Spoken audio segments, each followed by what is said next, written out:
Today I'm going to be installing a livery and some underglow.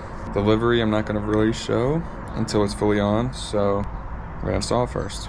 Underglow, I'll show fully at nighttime. Since it's a drift car, I kind of need to do some cool stuff to it. Got to bring back the chrome. I got to bring back the underglow. Not fully neons, but you get the point. So I got a Pinstripe livery, and this is what it looks like. It's not on the car obviously, but this will be the front. And go right here, and this will be the back, and then go with the body line of the taillight. So I'm going to put a tape line down along this edge of the car, and then I'm going to install these two first and then line up these afterwards. I cut half of the paper that the vinyl is sticking on, and I line it up with my tape line, and then I can peel back a little bit more, and then just keep going.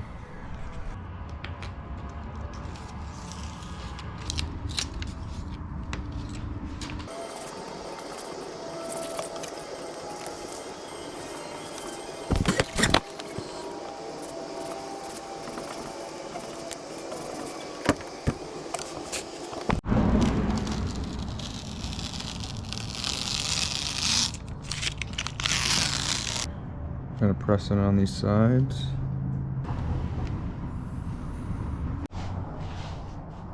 There we go. Got the one all aligned. Now I can do this other one. Do the same thing. Whenever I stick that side, make sure I have length on both sides, and I do. I'll slowly start feeding it along the tape line.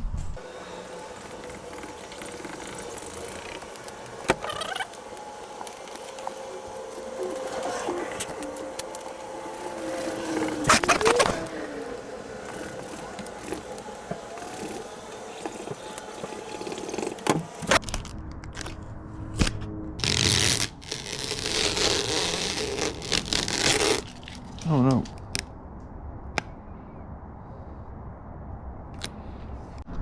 Now we got a nice cut edge. There we go, I tucked it behind there. It looks good. We got the right side on. I got really close to going off too far. And then we got the left side on, which looks a little bit better because it goes with the slant of the door. The car is all finished with the vinyl. It's not the best job. Can't get all the bubbles out, but decent for what it is. Alright, so we are going to continue the cool things on the drift car, and we're going to get some underglow on. I got like the $50 kit from Amazon with the cool Lamborghini on it, which means it's going to look cool. Got this bundle of wires. You need to figure out what's going to... Oh, I also got a fuse tap. I got a fuse tap, so I'm going to wire this into the end of the two wires, red wire, and then I'm going to wire the black wire to a ground, and then put this into an accessory fuse or a good fuse on the outside of the car. Probably right along here. I'll probably do one of these fuses. So with this just being set right here, it looks like the closest one will be a long one on that side, and then it goes long and then short strand, and this one goes short and long strand. So with this strand, I'll probably wrap this one to the front, and this one on the driver's side because this is a longer one, and then I'll wrap this one on the passenger side, and this all the way to the back, the shorter one. I think this one is sequential. I'm going to hook it up to power, hook up the app to my phone, and then I'm going to see if I have to orientate it a different way for the lights to go in order, or if it doesn't do that or not. Let's start crimping things together. Get this fuse in. I was trying to figure out what fuse to pull. When I was looking on the diagram, I don't use my horn because I have that aftermarket steering wheel. I have the aftermarket steering wheel, and I just haven't wired in a horn, and I haven't even put a cover on it. And the bolts are rusty, so I need to fix all three of those things. But until then, probably gonna use my horn fuse and figure out how this is going to get snaked out. Whether I cut a little slot in there, probably not the best idea, because this is for the relays and fuses, so there's a hole down there at the bottom of this case. So let's plug this in. It'll get tucked down in there. So I ended up routing it through the bottom of the box down here, and it comes up and splits, goes to the battery for the ground, and then it goes to the fuse for the positive. And then here are the different modes that we have.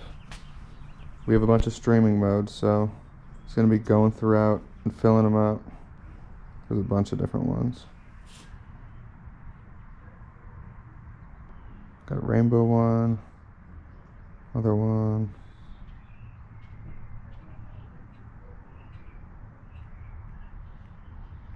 Now I'm just going to start fishing this underglow through probably the front of the wheel well. And I'll probably keep it tucked up front, far away from the wheel from hitting it. And then go under the bumper and probably wrap under the condenser. Not to the bumper, just in case this thing ever gets ripped off or anything. Now we can just start fishing it on through. You take off this front bumper so it's easier to mount this.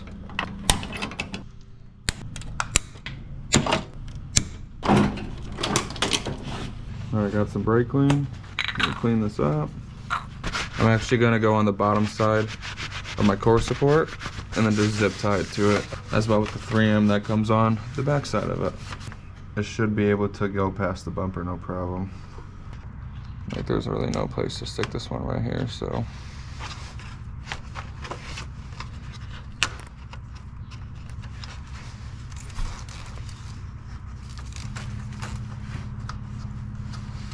Then we'll throw some zip ties on the end piece right here, of course.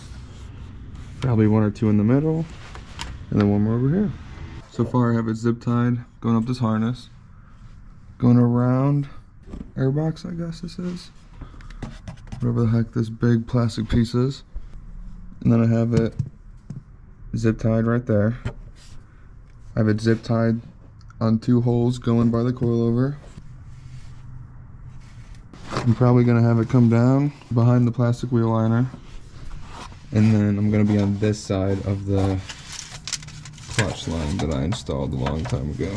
I zip tied it one more place up here, so it's higher up away from where I was rubbing before, but I'm not rubbing anymore.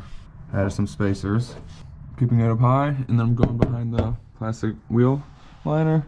Now I'm gonna figure out where to mount this on the side of the car because I don't have side skirts. And I prefer you not see the LEDs just by looking at the car, so I'm gonna try and hide it on the other side of the pinch welds so you don't see it. So I'd rather not put self-tappers in this car, but I might have to. So I have 2 holes over here behind the pinch weld that I have zip ties hanging from that I can slip the underglow in. But for the rest of the car, there are no more holes, so I might have to put a couple self-tappers in here. And I cleaned it with some brake clean. Now I can stick it on. My batteries are dying on my drill, so I have it mocked up with some painter's tape so the 3M tape can help hold, and then I'll get some self-tappers in with some brackets tomorrow because I'm running out of daylight. So while I transition to the passenger side and the rear, I'm not cutting these zip ties yet, but the front one is zip tied to the headlight harness. Then I go and zip tie it further up to the headlight so I keep it far away from the wheel. And then it goes to the washer reservoir bracket that goes to the core support. And that's where the bundle of wire is. It goes right to the underglow that goes under the core support. And I basically did the same thing up here. I did the same exact holes behind the coilover. You to cut that zip tie too. And then I do it behind the, and then same thing over here, just have it mocked up with some tape until I drill it all up and get the car all jacked up all the way. I'm just mocking it up to make sure everything all works and is in the right place. I have it tucked under this little plastic piece. Then I have it going through this arm for the subframe back here. And then I'm gonna zip tie it to this brake line right here. Keep it as high as this brake line and then just go behind the coilover. And then zip tie it where the spring used to be for the toe adjustment arm. And then I'll probably stick it. I don't want to do it to my bumper because I don't like it seen, so I'm gonna figure out where I'm gonna zip tie it back here. I got everything all mocked up around the car. I got the wires all tucked away. It goes under this trim panel. And then it comes back over here and I zip tied it to my subframe bracket. I'm not too sure what this bracket's for, but it's not being utilized. Goes back up, zip ties right here against where the spring used to sit, and then stays away from everything and goes with my e-brake line. Now I'm gonna put a self-tapper inside this plastic piece right here. And then it's zip tied right here, so probably put one self-tapper over here as well. there's nowhere to mount it over here, and it overhangs, and this is for it to be center inside the car. So I'm gonna maybe drill a hole inside this metal piece on the car. It's just like a bracket, and then have a zip tie in a better place instead of going down this way, so it stays about this level instead of up high like this. Make sure that we're not gonna be hitting nothing beforehand, nothing's in the way.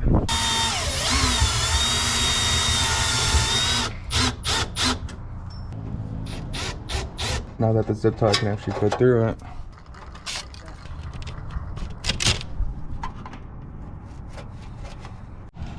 now that the tape's been on here for a bit, I can kind of take it off. I got one self-tapper inside the frame rail, and all of this is going up inside the frame rail. And this is the bucket of where your footwell goes and where your feet go. So we're not going to be going anywhere near wires, self-tapping or anything here, so we should be good. I can only get 2 self-tappers in because my drill won't fit under the car farther up, so I'm going to hop on this side. Got it all self-tapped in on the driver's side. And then for right here for this wire, there's no holes to zip tie it in, so I just put a little bit of 3M tape on this thing. Who knows how long it's going to last. I hid the wire a little bit down. It's not hanging down a lot, but I just wanted to tuck it up just a little bit further. So we got the module sitting under here. You can still reach it with the remote from inside the car. Just may have to hold it up a little bit. Actually, no, down low still works. Wow, okay. Right, and here's my Underglow all set up. Got it from the back and the front. It definitely looks a lot better. That's pretty much it. Alright, thanks for watching.